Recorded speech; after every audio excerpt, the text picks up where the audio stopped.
할렐루야, 반갑습니다. 어느덧 이제 9번째 시간을 맞았습니다.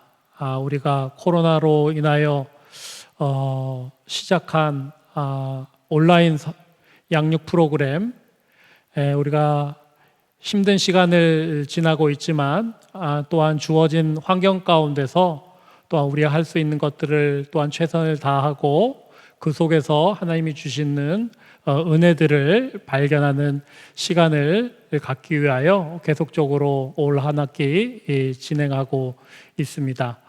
이제 마지막 시간입니다. 신약 성경 속에 나타난 주요 주제, 그 마지막 주제는 바로 정경과 외경입니다. 그래서 정말 하나님의 말씀이 어떻게 우리 손에 들어오기까지 어떠한 일들이 일어났으며 그 속에서 또한 하나님은 어떠한 일을 하셨는지를 우리가 함께 알아보는 그러한 시간을 갖도록 하겠습니다. 먼저요, 우리가 신약 성경이 주제이지만 그래도 구약에 대해서 간략하게 살펴보도록 하겠습니다. 구약의 정경, 정경이라는 것은 캐논이라고 합니다. 그래서 그 당시에 사물을 재는 그런 갈대자, 그것이 바로 카논이라고 불렀는데요. 그것이 표준이 되고 기준이 되는 그런 것이다라고 해서 이제 정경의 어원이 됩니다. 그래서 정말 많은 그러한 당시에 종교 문서가 있었지만 그 가운데서 어떻게 구약 성경이 오늘날 우리에게까지 지금 성경이라는 책으로 전해 내려왔는지를 살펴보도록 하겠습니다. 구약 성경, 특별히 이 히브리 성경, 그러니까 유대인들이 사용하는 성경입니다. 벌써 BC 400년 경에 이 율법서들이 정경이 되었습니다. 율법서가 무엇입니까? 토라라고 하는 것이죠. 모세 오경이라고 하는 것이죠. 그래서 BC 400년 경에 이것이 정경으로, 표준으로 여러 가지 다른 문서와 월등하게 정말로 하나님의 말씀이라고 인정받는 그런 율법서로 인정을 받았고요. 그 후에 300년에서 200년 사이에 이 예언서들이 이 정경으로 그 당시에 사용되었고 여러 교회와 또한 공동체에서 인정을 받았다라는 것이죠. 그리고 그 후에 성문서 160년에서 105년경에 성문서가 그렇게 자연스럽게 인정을 받게 되었다라는 것입니다. 여기서 율법서, 예언서, 성문서는 오늘날 우리가 구분하는 그 구분과는 약간 다릅니다. 그래서 유대 교회에 있어서의 예언서와 성문서는 그 구분이 약간 다르지만 그래도 이렇게 구약 성경 중에 율법서와 예언서와 성문서가 이렇게 당시에 널리 퍼져 있고 사용되었고 인정을 받았습니다. 그런 후에 이제 AD로 넘어갑니다. AD 90년경에 이르러서는 이것이 아주 공식적으로 공포가 되고 선포가 되는 것들을 볼 수가 있습니다. 그래서 이 얌니아 회의라고 하는데요. 얌니아라는 지방이 이스라엘에 있습니다. 그 당시에 정말 이 얌니아 지방에서 정말 유대교를 대표하는 랍비들이 모여서 회의를 할 때에 이것을 우리 공식적으로 우리가 선언하자라고 해서 구약의 성경 중에 이것이 정경이다라고 공포하고 선언한 것은 AD 90년경입니다. 하지만 그 훨씬 전에 널리 사용되었고, 또한 공동체 안에서 지금의 구약 성경이 인정받아 왔다라고 하는 것입니다.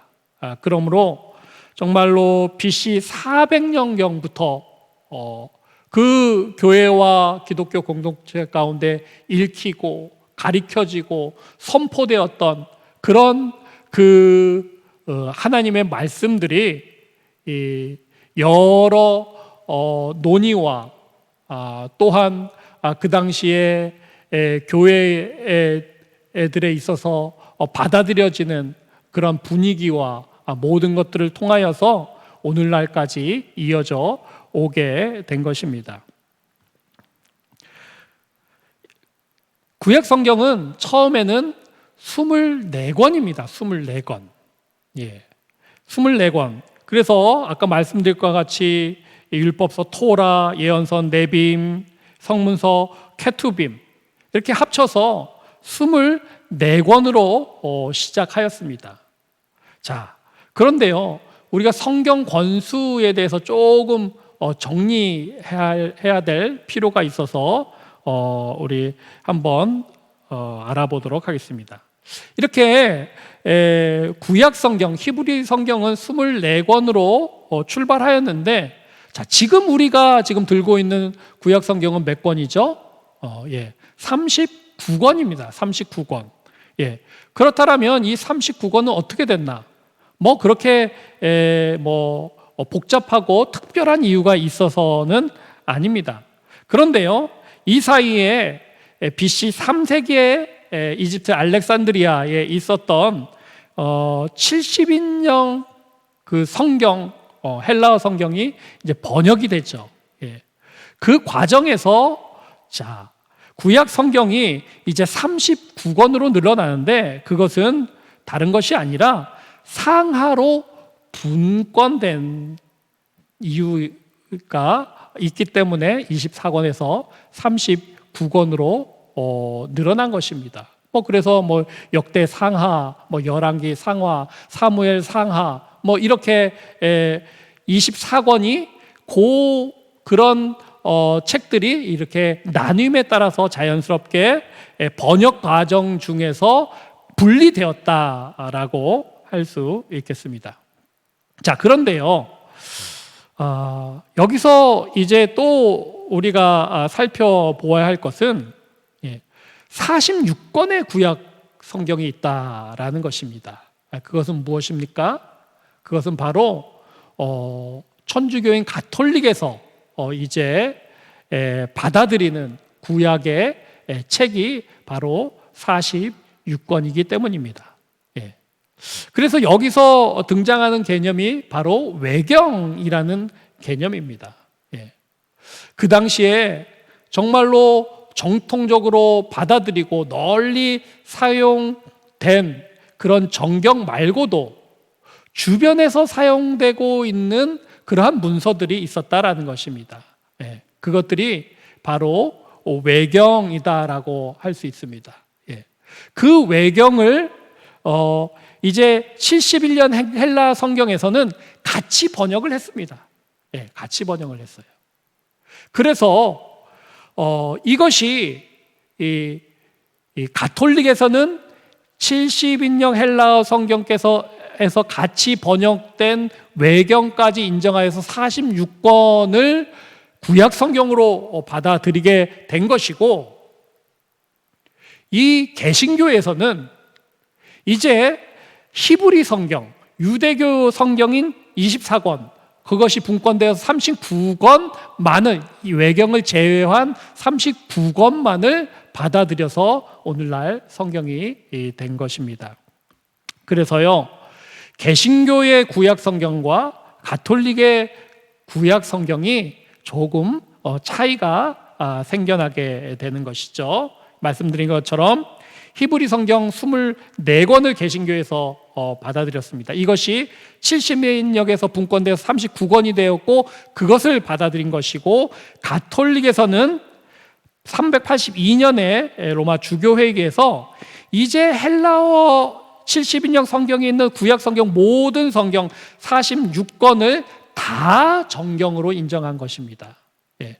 거기에는 히브리어 성경에서 39권과 우리가 외경이라고 말하고 이 가톨릭에서는 제2정경이라고 말하는 그 성경이 합쳐져서 46권이 되었다라는 것입니다. 이것을 1546년 트리엔트 공의에서 공식적으로 재차 확인을 하고 천명을 하게 된 것입니다. 그래서요, 자, 구약 성경을 보면요, 46권 가톨릭과 정교회와 성공회의 성경이 쭉 나와 있습니다.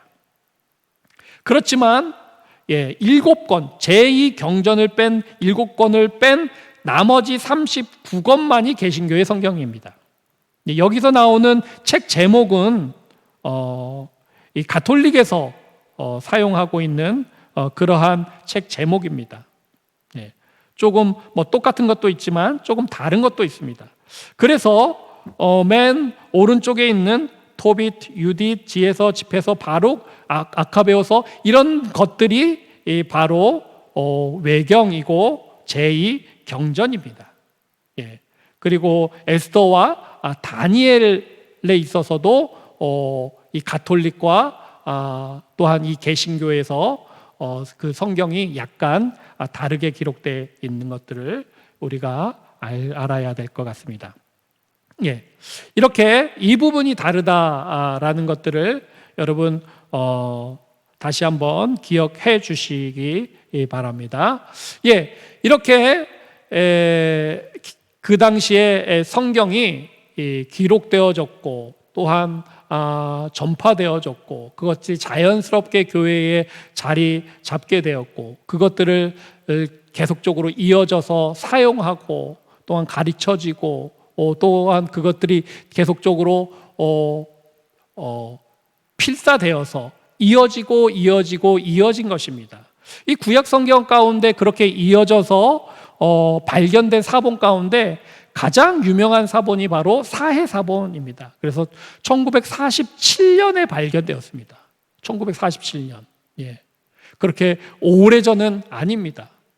자, 이 쿰란 공동체가 그 당시에 사용한 이 사해사본, 이것은 대략 1세기경에 기록되어진 것이다라고 추정하고 있습니다. 그렇다면 거의 2000년 가까운 세월 동안 그렇게 남아 있었고 그 사본이 발견된 것입니다. 어디서 발견됐습니까? 사해 근처에서 이렇게 토굴에서 발견이 되었습니다. 한 목동이 잃어버린 양을 찾으러 갔다가 우연히 굴에 들어가게 되고 그곳에서 이 돌 항아리를 보게 된 것입니다. 그는 긴장을 했죠. 야, 큰 보물이 있겠구나라고 해서 그 돌 항아리를 열어보았더니 그저 그 양피지로 이상한 문자로 기록된 양피지만 있는 것입니다. 그래서 그는 이것들을 중고상에 헐값에 팔아 넘기게 되죠. 그래서 이것들이 계속 팔리고 이것이 진가가 드러나게 되어서 수많은 사람들을 거쳐서 지금은 이스라엘 정부의 소유로 이 사해사본이 있다라는 것이죠. 그 당시에 발견된 돌 항아리입니다. 그 당시에 이 사막의 건조한 기후 때문에 또한 이 돌 항아리에 양피지에 잘 보관됐던 덕분에 이렇게 정말로 사해사본이 정말로 2000년 전에 쓰여졌던 그러한 이 사본이 그 구약 성경이 이렇게 오늘날까지도 남아 있다라는 것입니다. 자, 그렇다면 이제 신약 성경으로 넘어가 보도록 하겠습니다. 초기 기독교 공동체, 신약의 초기 이 교회에서 정말로 이제 예수님이 승천하고 가신 후에 성령 성령님이 오시고 그것을 통하여 복음 전파가 이루어지고 교회 공동체가 정말로 날로 성장하게 되었습니다. 당연히 그 교회 공동체 가운데서 사용된 텍스트는 무엇이겠습니까? 바로 구약입니다. 구약. 아마 이 구약이라고 하는 것은 그 당시에 주로 통용되었던 헬라어로 번역되어 기록된 구약을 말하는 것입니다. 이 구약과 함께 어떤 것이 사용되었습니까? 이제 성경으로, 정경으로 인정되지는 않았지만 예수님의 일생에 대한 글들, 그 기록들이 남아있다라는 것이죠. 무엇이겠습니까? 사복음서 같은 것이 바로 그러한 내용입니다. 그리고 편지들이 있었다라는 것이죠. 서신서, 지금에 말하면 서신서들이 있었다라는 것이죠. 그리고 그 당시에 교리들이나 또한 신앙의 고백들을 또한 정리한 그러한 문서들이 두루두루 통용되고 있었다라는 것이죠. 그래서 이것들이 기독교 공동체에서 어떻게 보면 교과서로, 텍스트로 사용되어지고 그것을 중심으로 함께 신앙생활을 이어나갔다라는 것이죠. 그런데요, 위기가 오면 또한 기회도 함께 찾아온다라고 하는 말이 있죠. 위기가 옵니다. 위경들이 등장합니다. 외경이 아니고 위경입니다. 위경은 아주 그냥 거짓 문서인 것이죠. 자, 이 거짓 문서들이 등장하게 됩니다. 이단의 책들이 등장합니다.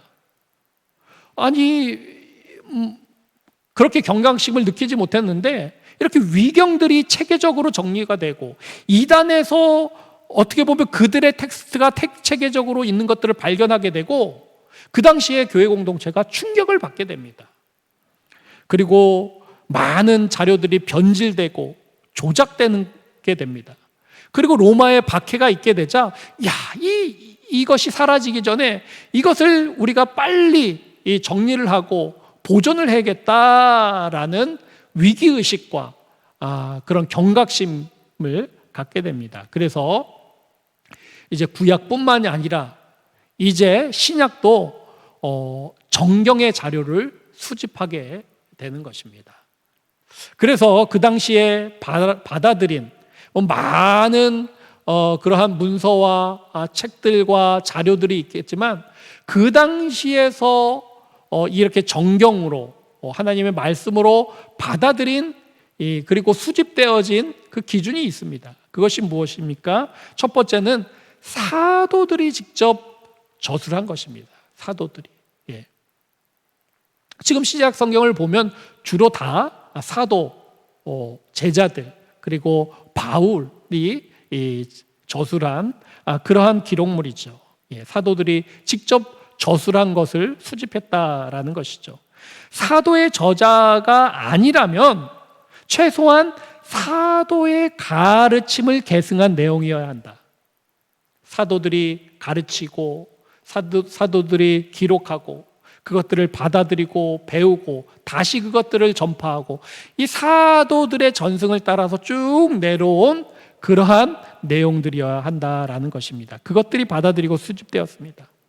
그리고 당시 교회 공동체에서 이 전반적으로 평가되고 인정받았던, 이건 특별한 기준이 있는 건 아시죠? 하지만 흩어진 교회 공동체 가운데서 보니까 전반적으로 이것이다, 이게 진짜다라고 평가되고 인정받았던 문서가 있었다라는 것입니다. 그래서 교회 공동체가 그렇게 인정한 기존의 자료로서 지금 계속적으로 활발히 사용되고 있는 것들 가운데 이제 신약 정경이 만들어져 간 것입니다. 이렇게 해서 신약 정경이 만들어져 가고 이것들이 계속적으로 기록되고 구약과 마찬가지로 신약 성경의 사본들도 계속적으로 발견이 됩니다. 신약 사본은 약 5,000종에 이르는 신약의 사본들이 있다라고 합니다. 몇 개만 살펴보면요. 이 125년의 발견한 파피루스 신약 사본입니다. 요한복음 18장에 말씀이 기록되어져 있는 사본입니다. 그리고 3세기에 발견되어진 사본입니다. 이것은 요한계시록 13장의 내용이 담겨져 있어요. 이렇게 처음부터 끝까지의 내용은 아니지만 그 당시에 널리 사용되어지고 그 당시에 다 통용되어졌던 그런 기록물들, 그것들이 아직까지도 보존이 되고 남아 있다라는 것입니다. 그래서 이것들이 이제 본격적으로 공식적으로 정경으로 인정받게 되는데요. 그 당시에 아타나시우스라는 교부가 있었습니다. 367년에 그는 그가 맡은 교회의 교구에 있는 성도들에게 부활절 메시지와 서신을 보내게 됩니다. 거기에서 이 아타나시우스는 신약 성경의 27권 목록을 제시합니다. 이것이 남아있는 어떻게 보면 아주 공식적인 기록물이다라고 하는 것이죠.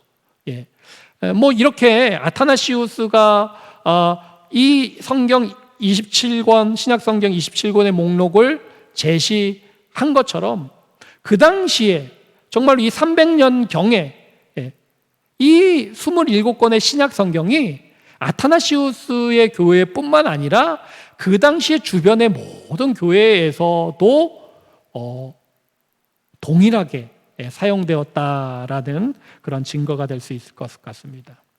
이렇게 해서요, 이것이 397년에 이르러서 3차 카르타고 회의에서 이제 공식적으로 우리에게 있어서 신약 성경은 27권 이것이다라고 채택을 하고 공포를 하게 된 것입니다.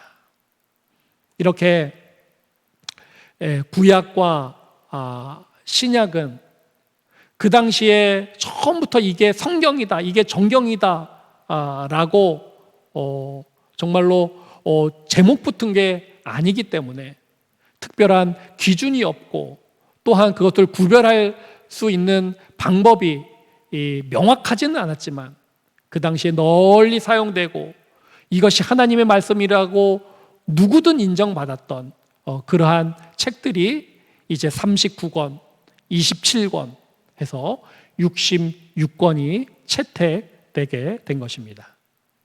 자, 그렇다면 우리는 여기서 다시 한번 되짚어서 생각을 해볼 여지가 있습니다. 무엇입니까? 자, 성경을 결정한 주체는 그렇다면 역사와 교회 속의 인간인가라는 것이죠.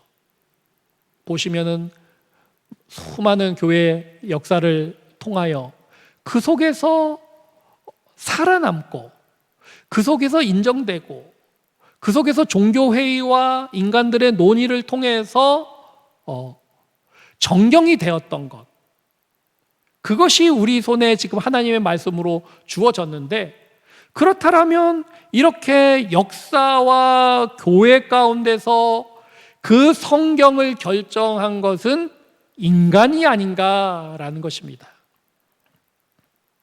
이것에 관해서 이 물음 가운데서 몇 가지 내용을 덧붙이면서 이 시간을 마무리할까 합니다.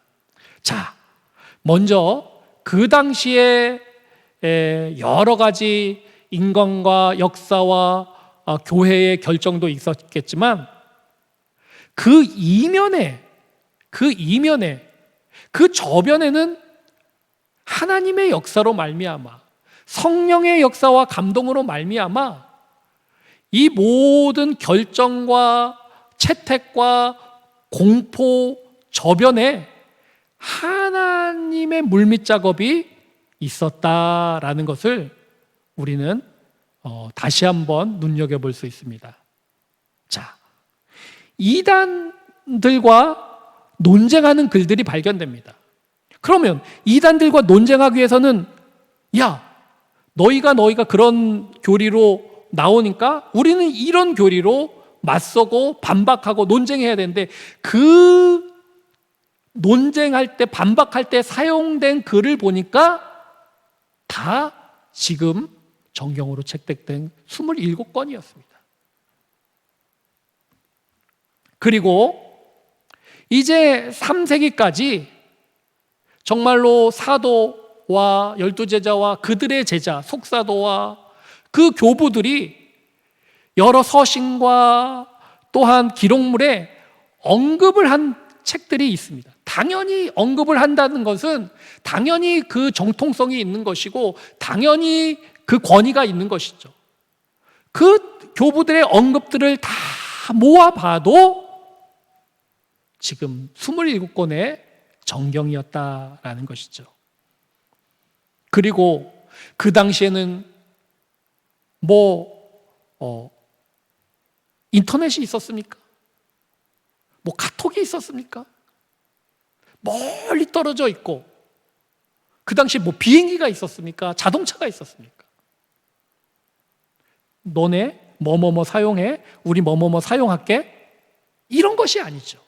그런데 아주 신비하게도 각 지역마다 자기들 나름대로 채택하고 사용하고 이것이 하나님의 말씀이다 라고 붙든 말씀이 있었는데, 그것이 바로 하나님의 말씀, 신약 성경인 정경이었다라는 것입니다. 이렇게 모든 것들을 그 후에서 종합해 보니까 아주 높은 일치도가 바로 이 27권 가운데 있었다라는 것입니다. 그래서 교회는 이제 쭉 펼쳐놔봐. 우리가 지금 회의 열심히 해가지고 지금 결정할 거야, 이게 아닙니다. 그 당시에 종교 회의가 있었고 또한 결정한 사람들이 있었지만, 그들의 결정은 그렇게 결정한 것이 아니고, 모여봅시다. 여러분들의 상황과 지금 하고 있는 신앙생활들과 사용하고 있는 문서들과 하나님의 말씀이라고 인정하는 것과 모든 것들을 얘기를 들어보고 딱 보니까 여기서 똑같이 드러나는 하나님의 말씀이 있었다라는 것이죠. 마치 매지가이라고 여러분 아시나요? 이렇게 오래 들여다보면 거기서 어떤 형상, 어떤 숫자가 확 이렇게 튀어오르죠. 마찬가지입니다. 그 튀어오르는 것들을 봤더니 27권인 것입니다. 그것을 교회는 인정한 것입니다. 인정한 것. 받아들인 것입니다. 그냥 채택한 것입니다. 그것을 수용한 것뿐입니다. 추인한 것뿐입니다. 교회가 앞장서서 적극적으로 이것 아니고 이것 빼, 저것 넣어 한 것이 아니라, 그 당시의 모든 상황 속에서 자연스럽게 생겨난 것들, 그 수면 위로 떠오른 것들을 교회는 이것이 하나님의 뜻인가 보다. 이것이 우리 교회 공동체 가운데 주신 하나님의 말씀인가 보다 라고 겸손히 그것을 받아들이고 그것을 수용하고 그것들을 겸손히 인정한 것입니다. 그러므로 결론적으로 말하면 하나님의 말씀은 신약뿐만이 아니라 구약도 마찬가지입니다. 하나님의 말씀은 인간들이 결정하고 회의에서 결정하고 교회의 역사가 결정한 것이 아닌 것입니다. 하나님의 말씀은 성경 스스로 결정되었다라고 할 수 있습니다. 하나님의 말씀은 살았고 운동력이 있다라고 말씀합니다. 그 살아있는 하나님의 말씀이 그 꿈틀꿈틀거리는 하나님의 말씀이 그 당시 초기의 교회들 가운데 각각 흩어져 있는 여러 공동체와 가정교회 가운데 역사하여서 그 속에서 하나님의 말씀이 자연스럽게 부각되어진 것입니다. 그것을 그 당시에 교회가 인정하고 받아들이게 된 것이죠. 그래서 우리가 잘 아는 디모데후서의 말씀처럼 모든 성경은 하나님의 감동으로 된 것으로 교훈과 책망과 바르게 함과 의로 교육하기에 유익하니, 우리가 붙들어야 될 것이 무엇입니까? 물론 교훈도 책망도 바르게 함도 의도 교육도 중요한 것이지만 하나님의 모든 말씀은 하나님의 감동으로 된 것이다 라는 것입니다. 물론 이 감동 가운데는 회의도 들어가죠. 인간의 결정도 들어가죠. 인간의 의지도 포함되죠.